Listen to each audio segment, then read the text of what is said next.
Welcome to the Skeptic Zone, the podcast from Australia for science and reason.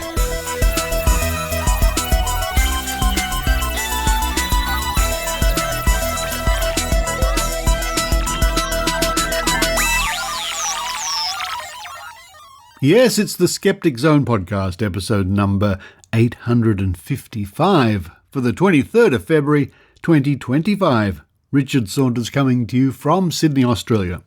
Now, right at the top of the show, before we say anything else, letting you know that Henrietta, one of the Skeptic Zone cats, there's Henrietta and Maud, Henrietta came back from the vet hospital a few days ago, sore and sorry, a little bit worse for wear, but getting better and getting stronger every day.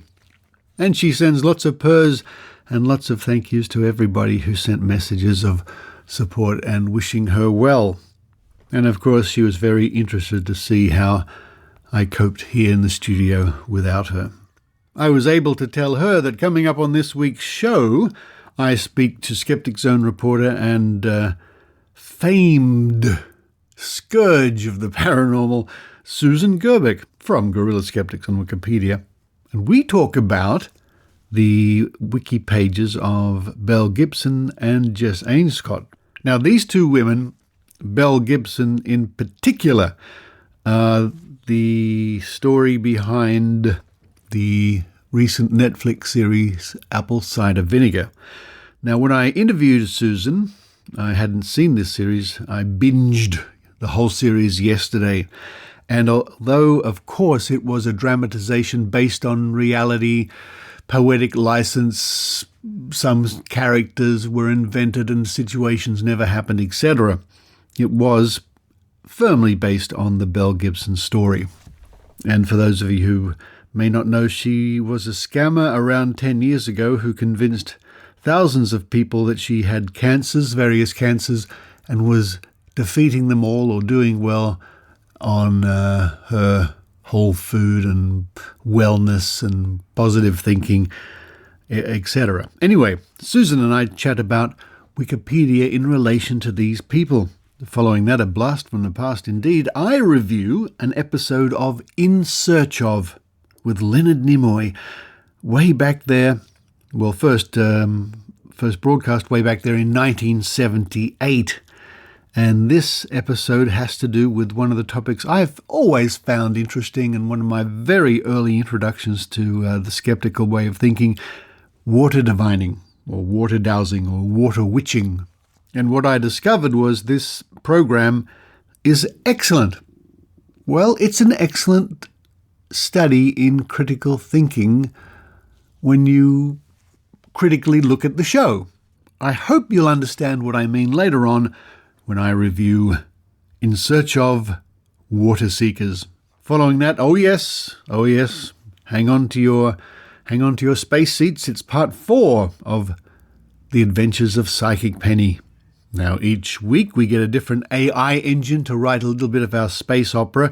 This week it's the turn of Gemini. What happens when Psychic Penny and her friends try to fulfill the mission given to them by the Emperor of the Galactic Federation? And for the benefit of those people who may not have been listening to this whole adventure, this is episode 4, this was inspired by all those people out there, especially on TikTok, all these so-called psychics and channelers who insist they are channeling messages from the Galactic Federation. And I thought, what would it be like if the Galactic Federation came and had a word to one of these psychics in reality?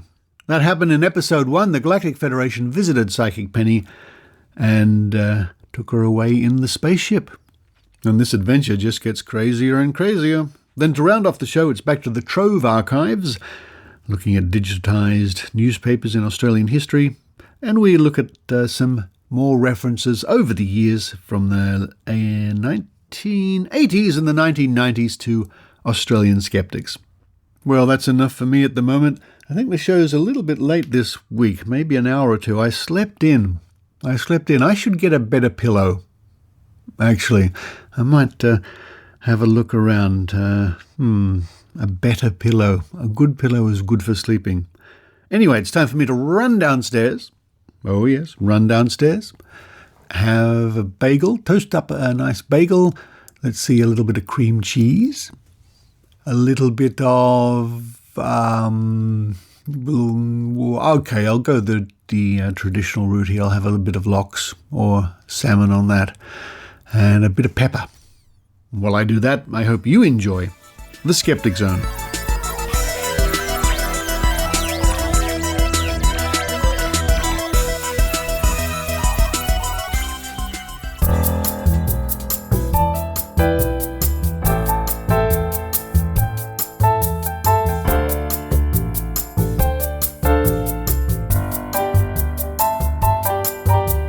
I think we need to think.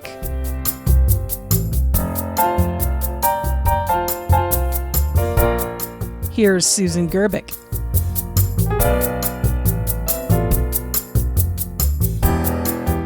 And joining me now on the line all the way from beautiful Salinas, California. I do miss Salinas. It's a wonderful place amongst the fruits, the vegetables. It's none other than Skeptic Zone reporter and part-time Wikipedia editor sometimes, Susan Gerbic. Hello, Susan. Hi, Richard. Now, I know you do Wikipedia much more. Oh, yeah. It's your passion. It's been your passion for, quite a number of years. When did you first get into the Wikipedia editing and the guerrilla skepticism? I started the Wikipedia project. Well, I didn't start the project, but I did start editing in 2010 when we were on that cruise to the Bahamas, I believe. Or where were we going? Were you with me? You were? No, not that time. This is 2010, and Brian Dunning was there, and I had taken a photograph of him, and I said, I'll try to upload this to Wikipedia or Wikimedia Commons, and I did so, and I said, boy, his Wikipedia page looks awful. What crap. So I self-taught myself how to edit, and I nearly got myself banned. Well, you make a good point, of course. Every now and then I tinker on Wikipedia here and there, hardly anything at all, really. I think the most I've done is upload various pictures to Wikipedia. But I think Neil deGrasse Tyson's Wikipedia page has your image on it. Yes, the picture of Neil deGrasse Tyson, or one of them on his wiki page, is by me. Yes, he was in... Well, Geographic. I took that picture, so that's quite something. But you make a good point, because you need training to do it properly and to do it, and so important, we can't make this statement enough, to do it within the rules. Mm-hmm. Yes, absolutely. I mean, anybody can edit Wikipedia. It doesn't mean the edit's going to stick. But hey, if you want to do it and do it right, it's best to have some kind of guidance, some mentorship, some training. But most people don't have any training. I don't believe there's any training programs out there. I know there's videos you can watch that are like how-to. I don't know how anybody edits Wikipedia without having some kind of guidance, some kind of mentor, somebody to run it past. That doesn't really exist. I mean, you can go and ask questions, but you have to, in other words, in order to ask questions on Wikipedia, you have to know how to edit so that you can ask the question, which is defeating the purpose if you're just beginning out. I mean, only people who already know how to edit or knowing how to ask questions and where to ask questions. It's silly. It's like a catch-22, isn't it? But this is what you do. You have a very successful way of teaching people how to properly and within the rules edit Wikipedia. Yes, we do. It's hands-on.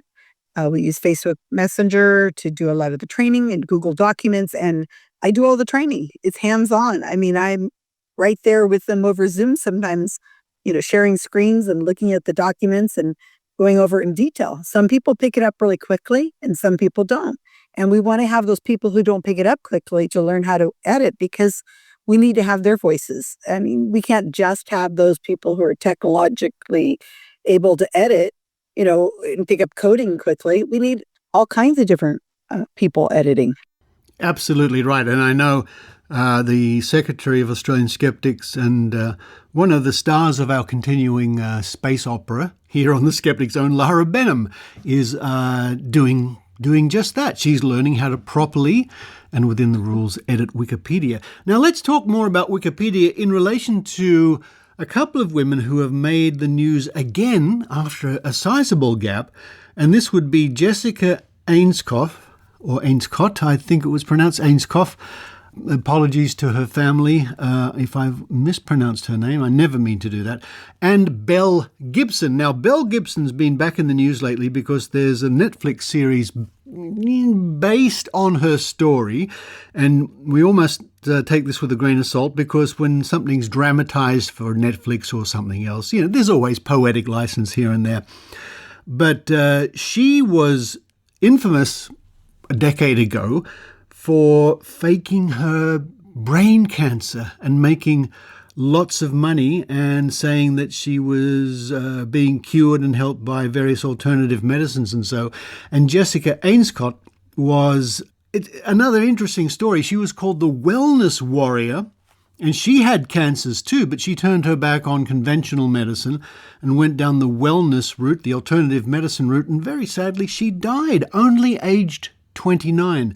And I know, especially when we're talking about Jessica, you've been involved, or the group have been involved in her wiki page. Yes, absolutely. We wrote the Wikipedia page for Jessica, and it was very interesting because I don't have Netflix and I'm not paying attention to, what's on Netflix these days. But we keep track of all the Wikipedia pages that we edit and see how many times the Wikipedia page views are accessed. And Barbara O'Neill, one of your guys' lovely pseudoscience people over there, she is one of our number one views all the time, Barbara O'Neill. And all of a sudden I saw Jessica Ainscough is number one. I'm like, what in the world is going on? So the numbers in the last 10 days are 835,000 views. Wow. Which is almost 40,000 a day. Wow. I mean, she was getting 1,000 a week. And this is just, I don't see the numbers going down. It's like I believe this Netflix show has several different episodes over a certain amount of time. It's not like a 1-2 hour documentary. It's over several weeks. Right. And so I guess every time, I could probably look and see every time the thing airs, you can see a spike. Well, this is an interesting point, because now I haven't seen the show myself. I will be watching it shortly. But I believe there's a character in the show that is based on Jessica Ainscott, but I believe the character has a different name, but it's a pretty thinly veiled reference to Jessica Ainscott. And it's remarkable, the power of a popular Netflix show. And I've heard about this from many different quarters, which here in Australia, it's meant that attention has once more been focused back on Belle Gibson, because the media have forgotten about her. Why would they keep remembering her year after year after year? But now this show's on, and the media have remembered, or have been told, that she has not paid her fines, which is, I think it's in the order of almost $500,000 she owes in fines and penalties.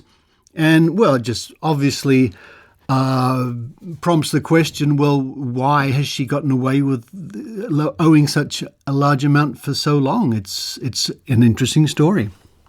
Right.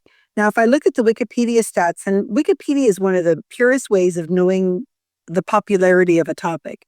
I mean, you can use like Google search or something like that, but this is much more pure. If somebody is in the media or in the news, in the limelight, a person, place, a thing, then you can see by looking at Wikipedia stats how popular, and it's a good guide. And so I said Jessica has had one day with over 100,000 views, one day. And I can see that Belle Gibson has almost 500,000 views in one day. This Netflix show has absolutely brought attention back to what's going on. So I said that Jessica had 800,000 views in 10 days. Belle Gibson has 3.7 million views. My goodness. That's a lot of people being educated about who she is and what happened with her. And I bet it's probably the reason why Jessica is getting so much attention is because the storyline apparently is loosely based on her. if they're going to the Belle Gibson Wikipedia page, then they click over to Jessica. And you could probably see there's a ripple effect. Anything that's on the first parts of Belle Gibson's Wikipedia page is probably causing people to click on the other hyperlinks. I call this leaving breadcrumbs, which is important to make sure when GSOW is working on a Wikipedia article that we write the Wikipedia article surrounding whatever that topic or that person is, because we know that people are going to go from one topic, one Wikipedia article to the next Wikipedia article to the next one, just based on the hyperlinks. So we want to make sure that when we write something, we write a good chunk of articles, or at least make sure they're in really good shape so that people will have that, like Hansel and Gretel going from, page to page, like you're picking up breadcrumbs. Well, just imagine, Susan, when Netflix comes to do the dramatization of your story, how many people will be clicking on that? Oh, any day now, right there with those UFOs. Any day now. We are certainly looking forward to that. Not that interesting. Now, you were telling me something. I don't know. I'm going to be doing some stuff here soon, I hope. So Yeah, you never know. Maybe. Now, you were telling me about, just before we were chatting, about short descriptions on Wikipedia. What's that all about? So on a Wikipedia article, if you were to look at the edit, if you click edit source or edit, there's a little tiny area at the very top of a Wikipedia page called short description.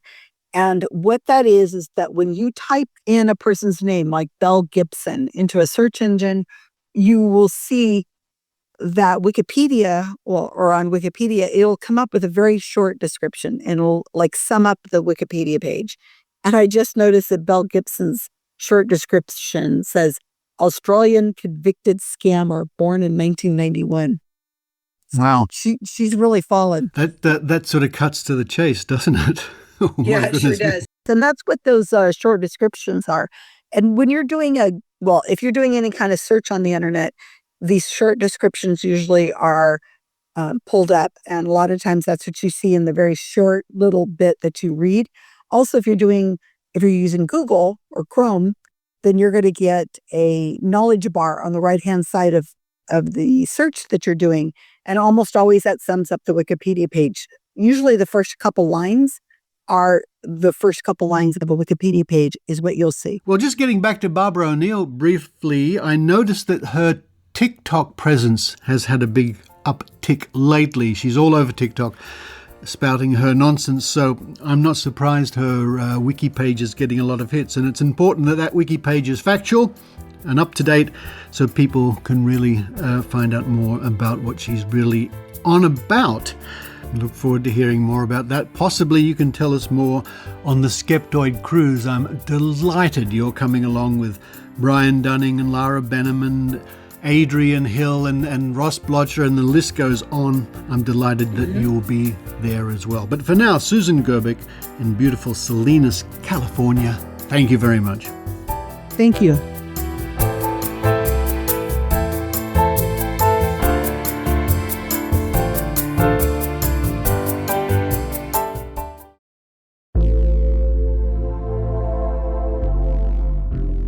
Hello, everyone. This is Susan Gerbic.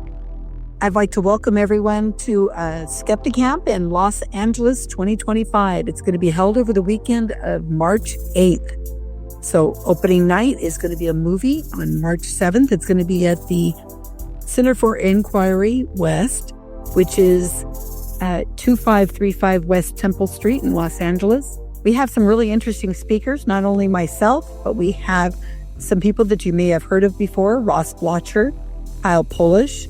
We have a man who's going to be talking about the Loch Ness Monster.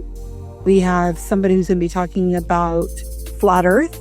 And we're going to have a couple comedians, Matt Kirshen and Funny Eddie. But I think the thing that most people are going to be most excited about is if you have been following the final experiment, which is the 24-hour sun experiment in Antarctica that happened right before Christmas time. One of the people who went to Antarctica, Jaron, who has one of the biggest YouTube channels for flat earthers, he will be giving us a talk. He has pretty much left the flat earth community. I think this is going to be his first in-person talk that he's given. since he went to Antarctica. So that's going to be really, really fabulous. And I'm hoping that our community is going to be very welcoming to him as he's changed his mind and he's starting to rethink his past beliefs and how maybe to reach out to people who have some pretty odd beliefs. So that's going to be coming up here all in March 7th, 8th in Los Angeles at the Center for Inquiry. Yes, folks, you heard it here. That is Skepticamp.la.com. With one C.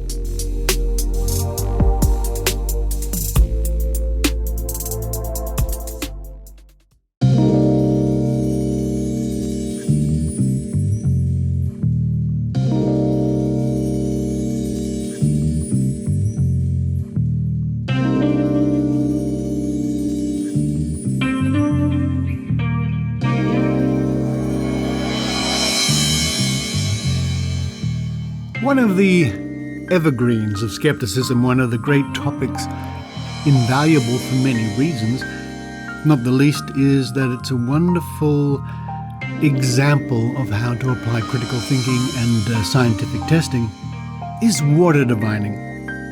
Now, one of the very early introductions I had to the skeptical way of thinking, the critical way of thinking, was in 1980, when the documentary James Randi in Australia was shown on Australian television. And that, as you probably know, or if you don't know, is an adventure into testing water diviners properly. James Randi and Nick Smith oversaw a properly constructed, properly controlled test into the claims of water diviners. But only a couple of years before that, the In Search Of program produced one of their episodes, In Search Of Water Seekers. And I've been reminded about this episode, which I haven't seen for many years, by listener Don Reed. Thank you, Don.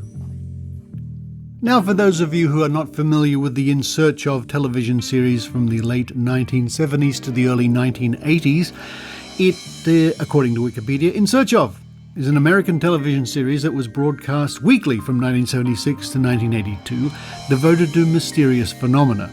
It was created after the success of 3 one-hour documentaries produced by creator Alan Landsberg. In Search of Ancient Astronauts in 1973, based on the 1968 book and the 1970 film Chariots of the Gods by Eric von Daniken. In Search of Ancient Mysteries 1974, and The Outer Space Connection in 1975, all of which featured narration by Rod Serling, who was the initial choice to host the spin-off show. Serling died before production started, and Leonard Nimoy was then selected to be the host. The original series was shown in Australia in the 1980s under the title Great Mysteries of the World, with each episode having an introduction and conclusion presented by television presenter Scott Lambert. Now, it's interesting that the wiki page certainly does have many details about the show, but it doesn't really go into what we'd now look at as skeptical criticism.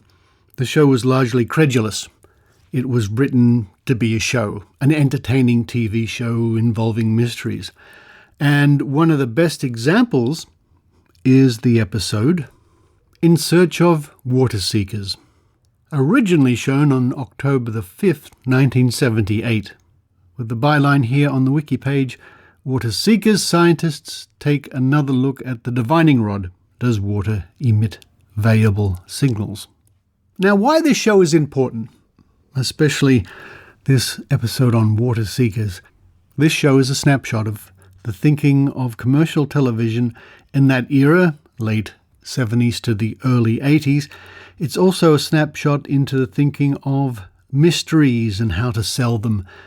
And it's also a snapshot in how to present something that seems scientific, but in reality, it is far from it. So let's hear from Leonard Nimoy himself in part of the introduction to this episode.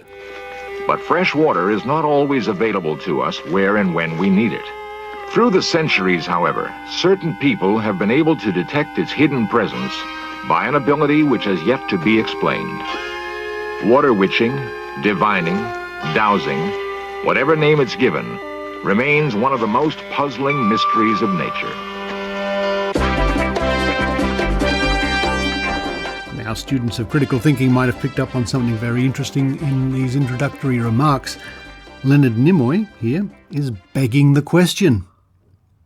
He assumes that water divining, water witching, is real. Through the centuries, however, certain people have been able to detect its hidden presence by an ability which has yet to be explained. So he is saying that this ability is real and certain people can do it. It simply has not been explained yet. Instead of saying, is it real, before wondering how to explain it. Now, the episode showcases many diviners of the day, mostly in the United Kingdom. It seems that they flew to the United Kingdom to film most of this episode for one reason or another. Maybe to give it an international flair. And here's an interesting example of part of the episode where we discover why scientists do not make good water diviners. Tom Graves, who used to teach dowsing officially for the Inner London Educational Authority, believes that anybody can be taught to douse. When I was in Education Authority, I taught about 500 people. I'd only had 2 really total failures. They were both professional scientists. Their problem was they were too busy analysing what wasn't happening. Dowsing, as far as I'm concerned, is a skill, much like any other skill. It does take a certain amount of instinct, a feel, and practice, and very little else. Now, we weren't there at the time. We don't know exactly what happened, but if scientists made poor dowsers because they were trying to discover what was going on, and lo and behold, their divining powers were lacking, I think that speaks volumes. And of course, this has been borne out in all manner of paranormal testing over the decades. Once you start to apply rigour and proper testing and examination, the magic powers magically disappear as if they weren't there at all. Now, if you're worried about a lack of scientific rigour and testing, here in this documentary your worries are well-founded. Later on in the show, we do have somebody who purports to do scientific testing on a water diviner, a water dowser, and I will try my best to explain what's going on. We are about to attempt an experiment never tried before. In order to determine whether or not a change takes place in the dowser's brain when his response occurs, a new device has been built by a biofeedback expert, John Steele, who calls his equipment a mind mirror. Now, on the mind mirror, we have the four basic different patterns of brain waves. Beta waves over here on both sides represent information processing and alarm reactions. The alpha, which is a slower frequency. What we're seeing, by the way, is a large brown box with lights on the front in various configurations of alpha, beta, gamma, delta. Looks like something absolutely from the late 1980s. And the delta, which is the slowest waves that we have, we usually expect to see them only in sleeping. We now find in healing and in ESP phenomena, and we would expect to see them also in dowsing, which is a characteristic of the mind reaching out into the unknown. Now we have the image here of a woman with a hazel stick walking along, a forked stick, and the man with the machine is checking his machine as they walk together, and the machine is connected to the woman via a band on her head. Little spots of alpha beginning to come in, which is indicative of open, passive states. Wants to go one way or the other. A lot more alpha. Just pretty strong. Touch. A bit more. It's gone over. We basically began with this alpha blocking state, which is this pattern right here. As you can see, there's no alpha right here. We have a lot of beta and a lot of delta, okay? Very calm, passive aware state. Now, after we began to douse and move towards the water source, a definite change did take place, which is as such. We moved to this pattern over here, where we have the basic configuration again of the alpha blocking, but this time, as you can see, a small alpha spike comes into the middle. Now this alpha spike represents a below the threshold stimulus trying to break into awareness. This is indicative of what we might call an ESP phenomena starting to come through to consciousness. The alpha represents now we bear in mind, of course, this was 1978, and the long since forgotten pseudoscience of biofeedback was still in vogue. But it's a good example of having something which is laughable now to us being used at the time to make a so-called scientific point, to say, look, we've tested this scientifically. It has been a long time since anybody has really heard about biofeedback. Later on in the show, we have another so-called scientific test, which is very interesting. On a farmyard in the UK, a water diviner comes out and finds probably an underground pipe. Oddly enough, there's a drain nearby, so there you go. But then a man comes out with his own invention, which casts a microwave shadow across the same area. And lo and behold, when the diviner comes back again, he can find the shadow of the microwave or something like that. I'll play the clip, try to visualize these things happening, and also try to visualize something that looks like a box brownie camera on a tripod, a bizarre-looking machine, something like you might see in Doctor Who from 1963, and to my eye, no visible form of power, so presumably it had batteries inside. Anyway, here's the clip. Now, to a dowser, the whole of the ground would appear to be as though it was made of a plate glass, frosted glass, and heat from below, when it passes pipes or water or anything which can disturb the rays from beneath, will cause a shadow on the surface. Now, what I have here is a piece of apparatus which I've designed and built. It gives out an electromagnetic wave which causes a shadow on the ground exactly the same way as a natural shadow is caused by a pipe or anything else interfering with the radiation coming up from below. So having got the machine exactly level, which is very, very critical, I shall now try and set this beam down, switch on, and now this beam is slowly affecting the ground, and after a minute or two this will lay down a shadow pattern across the ground which anybody can douse for the next 2 or 3 weeks. After the machine was removed, the dowser returned to see if he could detect the electromagnetic line. He did so with 100% accuracy. And it's on a line through there. Mr. Lovegrove's microwave experiment seems to have been proven out. Now, of course, I wasn't there in 1978 when they were doing the filming, but it seems absolutely likely that the dowser was simply standing by while this machine apparently zapped the area with microwaves, then came back and said, yes, look, it worked. And Leonard Nimoy saying, it's 100% accurate. This episode of In Search of Water Seekers, which I'll link to in this week's show notes, is an invaluable lesson in critical thinking and in how the media of the day and even today present mysteries and things like that.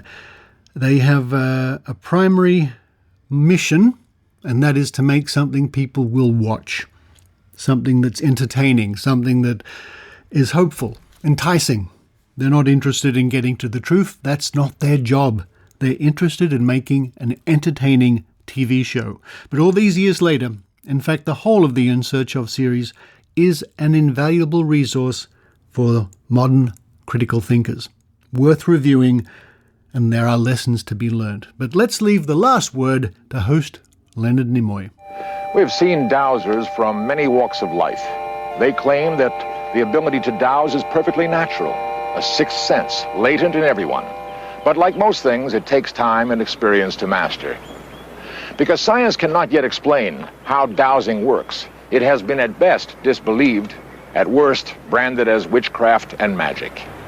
There's a lot more research and investigation that will have to be done to evaluate these phenomena.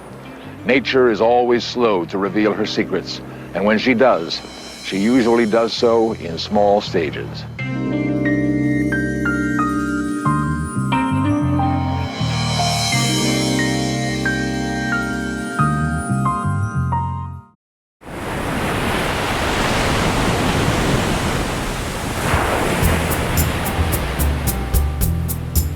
The Surf Coast Skepticamp 2025 is less than a month away. Australia's longest-running Skepticamp will return for the 11th occasion in 2025, held in beautiful Aries Inlet.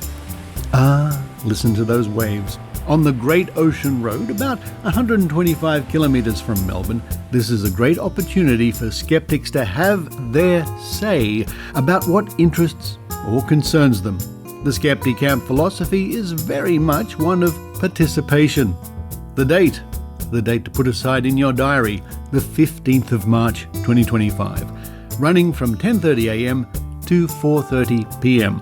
This year, they are particularly encouraging women to have their say.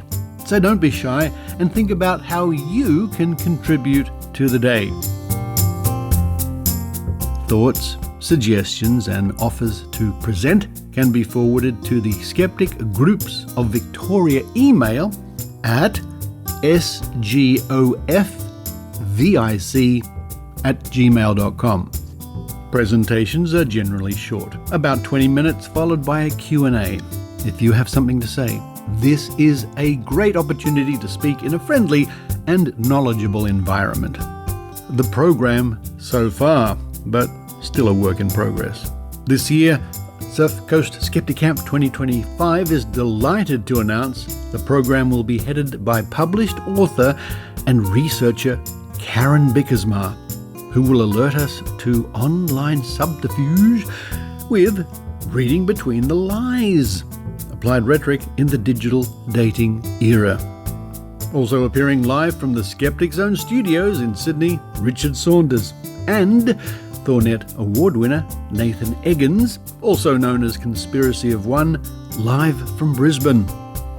In addition, Skeptic of the Year Paul Gallagher, Terry Kelly, Carl Rocketman Hemphill and Don Hyatt will cover a range of amusing and serious skeptical topics. The event is free, but you are asked to book through Eventbrite. And you can do that and get more details at tinyurl.com/SCSC2025 or just look for the links in the Skeptic Zone show notes.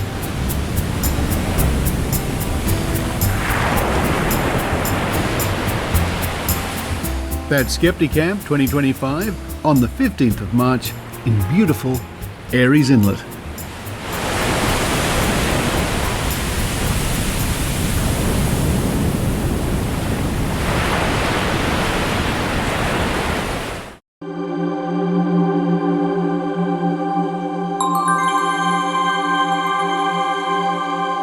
Welcome to part 4 of our continuing space opera, The Adventures of Psychic Penny, or The Misadventures of Psychic Penny, as she screams through the cosmos with the Galactic Federation. Last week, you might remember, our fearless crew were approaching the planet Nebulon 9 in hopes of getting some magic crystals for Emperor Snazzleflurp. The cast.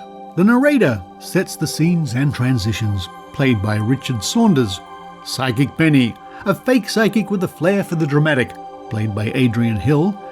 Agent Zorak, a skeptical Galactic Federation agent with a dry sense of humour, played by Kat McLeod. Commander Lyra, a no-nonsense Federation officer who's seen it all, played by Lara Benham. And playing the part of Emperor Snazzleflurp, the goofy leader of the Galactic Federation, Maynard.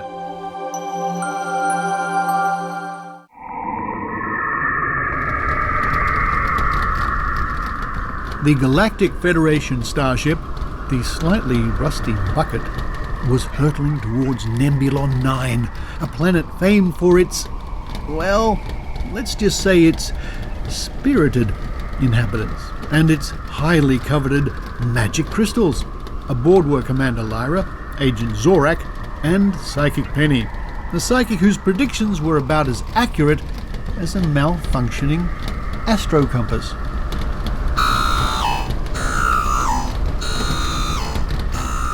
I sense vibrations, powerful vibrations. They emanate from the left engine and also the crystals. They are sparkly. My sensors are telling me we're about to crash land if we don't fix this sputtering engine. And sparkly is, if I may say, a highly scientific observation, Penny. Enough chatter. Zorak, get the engine repaired. Penny, focus on detecting the Nebulon 9 defense systems. We need those crystals for the Emperor. And he's not known for his patience. I see tiny green men with laser things. Wait, are those tiny green men riding giant space hamsters? Right, I've heard enough, Commander. I've patched the engine, but we're still facing a barrage of hamster-mounted lasers?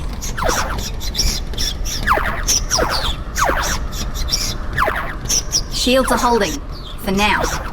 Penny, any further insights into their tactics? Perhaps a weakness? Their weakness is their cuteness. They're just adorable little green men on giant fluffy hamsters.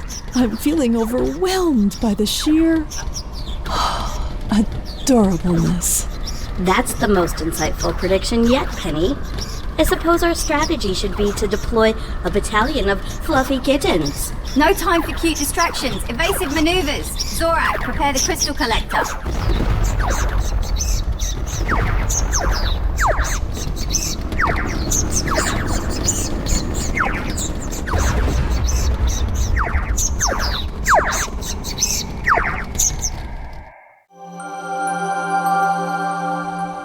The slightly rusty bucket weaved through the chaotic ballet of laser fire and squeaking hamsters. They managed to land, albeit somewhat roughly, near a shimmering crystal cave.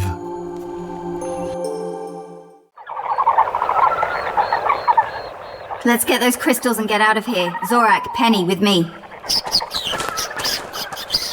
These crystals are radiating something. It's joy. Pure, unadulterated joy. And a faint smell of peanut butter? Focus, both of you. Collect the crystals. Let's go.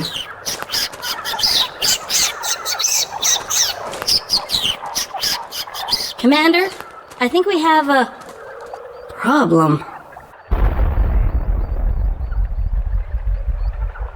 Oh dear. It's the Emperor. And he's arrived on a gigantic space hamster.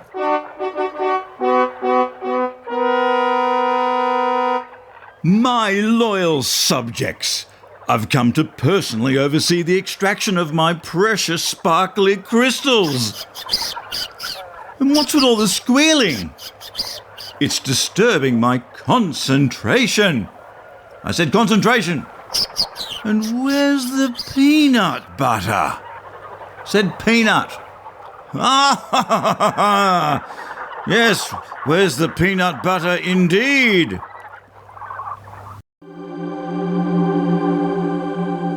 And so, our intrepid heroes find themselves face to face with the Emperor on a giant space hamster. Will they manage to deliver the crystals, or will they become hamster food? Tune in next time to find out.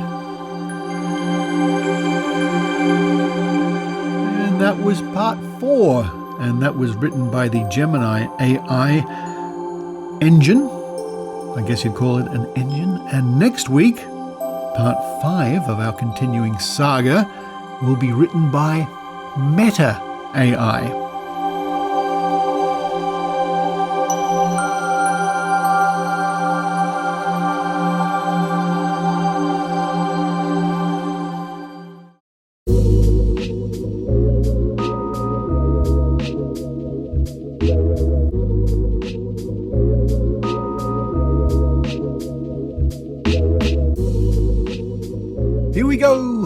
once again back to the archives at Trove at trove.nla.gov.au, of course, where we dig up the past, which is still there in digital form by way of newspapers and thousands, if not millions, of reports and many, many, many reports over the decades and centuries of great interest to skeptics. Australia's online resource for newspapers and magazines and so on. And what a wealth of information this treasure trove really is. And today we're going to have a look at a couple of references I've only just discovered, amazingly enough, to do with Australian skeptics. Now, Australian Skeptics has been going since 1981.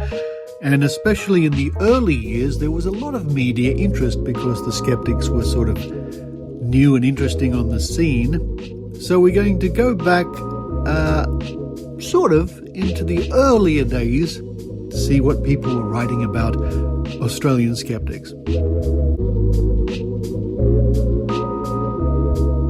And our first story comes from the year 1987 on the 17th of April, as reported in the Canberra Times, in a column called Paspalum Place. And this is a story by Ian Warden. What can one believe of what the skeptics say?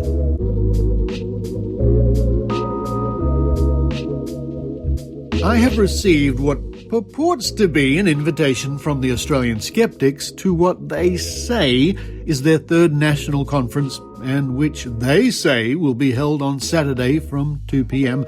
at what they refer to as, quote, the Research School of Earth Sciences, end quote, at the Australian National University. I am tempted to try to attend this alleged conference, but I am not at all sure that the Australian skeptics really exist. And even if they do, what proof is there that they are to meet at the time and place they say? Is there such a place as the Research School of Earth Sciences? And even if there is, how are we to be sure that the university's janitor, if there indeed is such a person, will unlock it to allow the conference to take place? What if, as a result of a worrying tarot reading or astrological forecast in the morning, the Vice-Chancellor of the university, if there is such a man, decides that disaster will befall the university if the conference goes ahead, and decides to forbid it? In conversation with a person professing to be an organizer of the alleged conference, I heard of the invention by one of his colleagues of the word credulists to describe those people who are the very opposite of skeptics in that they are disposed to believe almost everything about astrology, prophecy, UFOs, the occult, and the whole salad of such superstitions. This is a very useful and long overdue word, and can be used to replace the more cumbersome and less all-embracing superstitious. One of its contemporary uses, I beg to suggest, is to describe those cargo cultists who believe that the election of Sir Joe Bjelke-Petersen will deliver Australia from evil and deliver them chunky tax cuts. And Sir Joe Bjelke-Petersen was a politician of the day, noted for his colourful and bizarre behaviour. One of the participants in the conference, a Mr. Andrew Cole, is to speak about UFOs in Australia.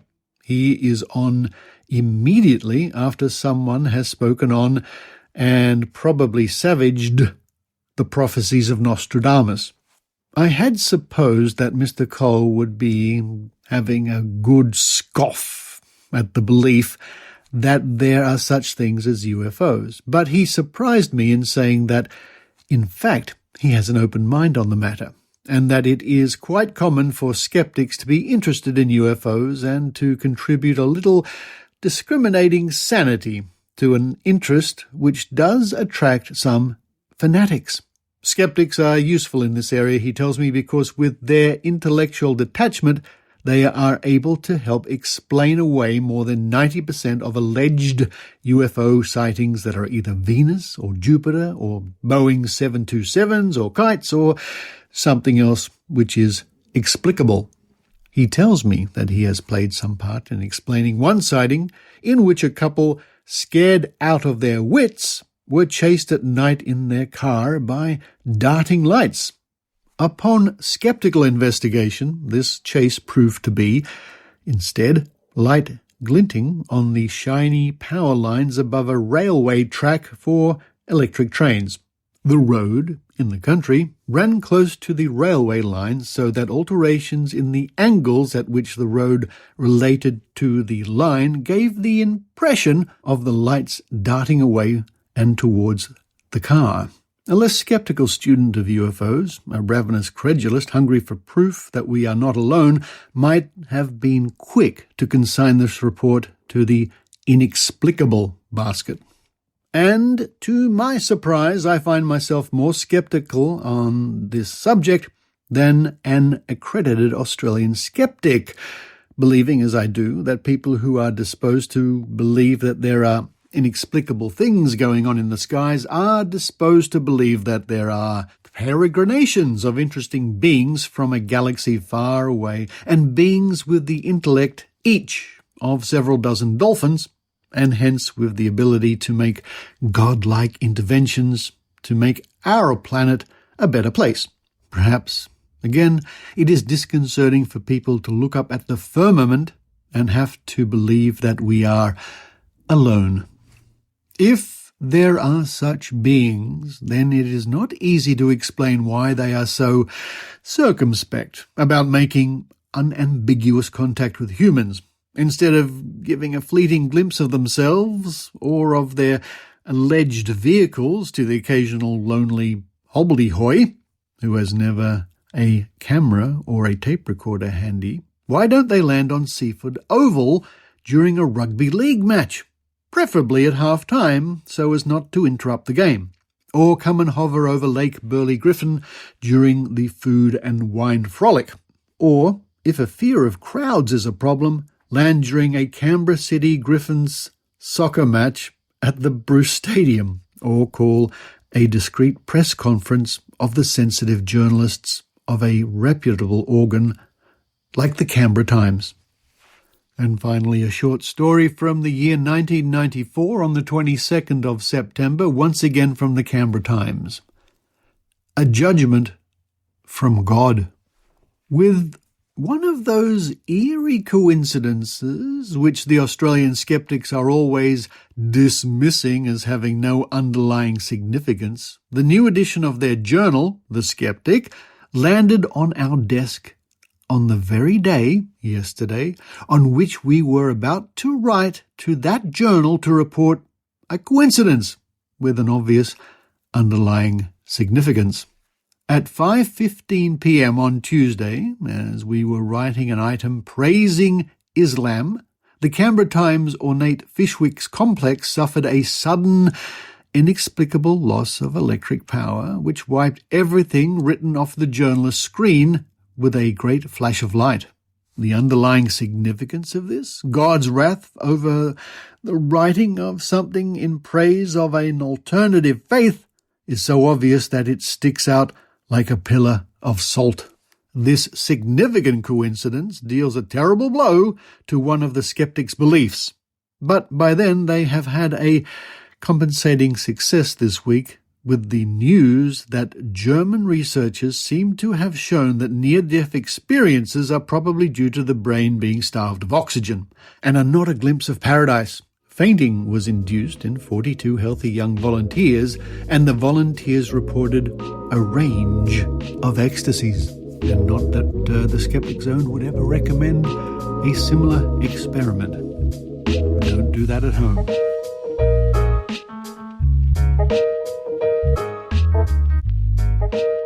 Well, there you go, just a couple of references many years ago to the Australian Skeptics, and of course there have been many more over the years. We might revisit this topic again and see what else has been written about the organisation. Are you sceptical of the skeptics? We've heard that many times. If I had $1. Or are you sceptical of something else? Well, if you go to Trove at trove.nla.gov.au, type in your search query, You never know what you might find to be skeptical of.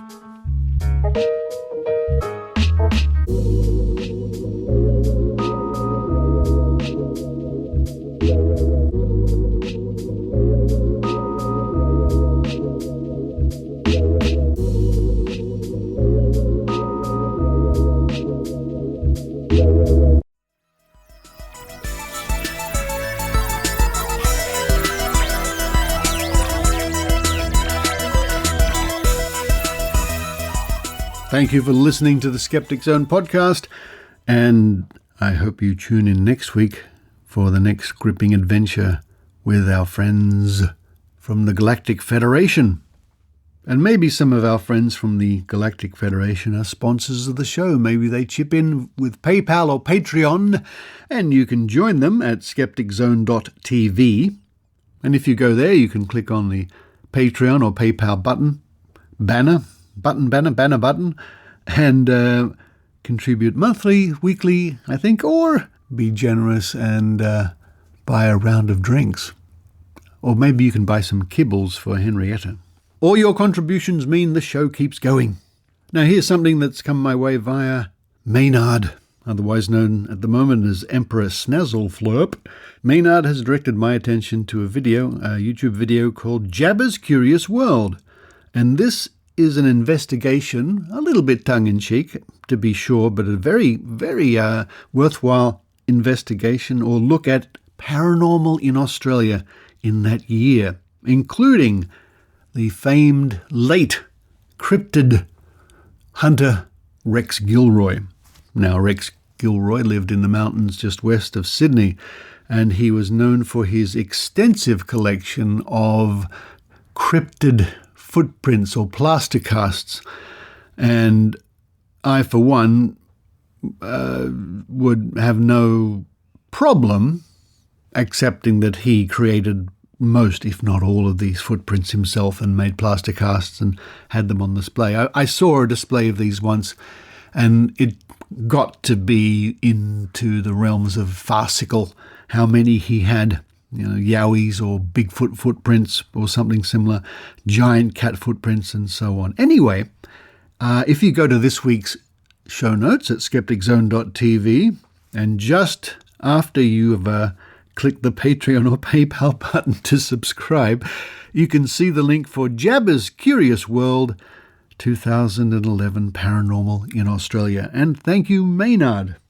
Coming up on next week's show, the next gripping adventure with Psychic Penny and her friends, and I might take another look at something that Belle Gibson, who we were discussing earlier on in the show, said during an interview about 10 years ago when she was being grilled by the 60 Minutes people here in Australia, a very famous interview which was really her undoing. But she mentioned a machine, a medical machine. I might have more to say on that next week. I have to do a little bit of research in the meantime. But until then, and for this week, this is Richard Saunders signing off from Sydney, Australia.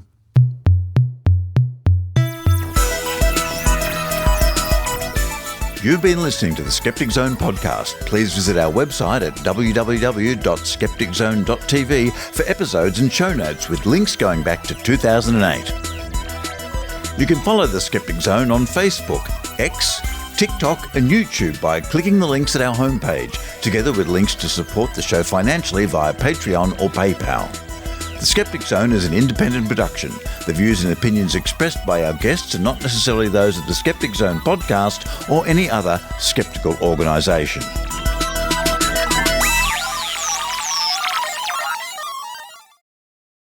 Hey, where's that Liberace album that was here earlier? I had a Liberace album here with a gatefold cover. Yep, I just had a cat walk by me. What? Hello. I was looking at Daily Average. And I said total views. Henrietta's come into the studio of her own accord, and she went by my leg, and she's just under the cabinet. Oh, that's wonderful. Okay, she's having a little rest now. She can walk around and then she needs to rest because she's still recovering. But, that's great. She came into the studio again. I'm very pleased. She heard my voice. Yeah, she heard your voice. Henrietta? She said if Susan Gerbic's going to be here all the way from Salinas, California. All right, you want to start it? You want to start a section again? All the cognitive dissidence and everything is happening from this final experiment. It's been fascinating. Behind you. The cat. This is Hamilton. It's Hamilton the cat behind you. This is. We both have cats coming into our studios. Hello, Hamilton. White and black cats. What? Yeah. They're both black and white. Hello, Ham. Oh, I haven't seen you for a while. Talking to you. Meow. Hamilton.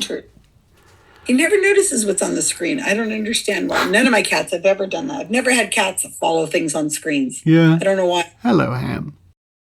Hello, everybody. It's the dice game for this week. We're doing it in virtual reality. We have dice. We're putting with dice.